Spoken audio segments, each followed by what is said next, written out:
Good morning, Joe. All right, here's number one. Testing and adjustment have gone well.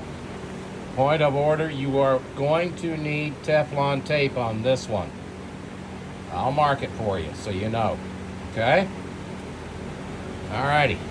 Let's look down inside. Nice and dry. Everything's been going well. No leaks other than right there. And you will need Teflon tape again. Everything else is dry. All right, let's fire it up.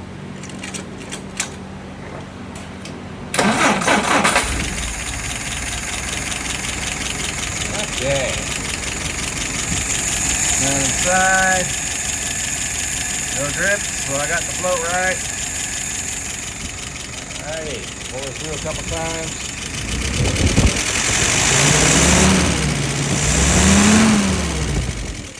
Don't stumble.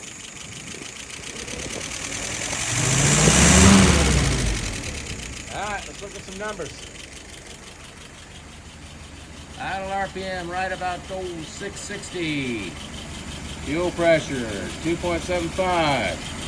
Vacuum 23 and change. Looking good. Alright, sir. I think you'll like this one. Coming up shortly, another one.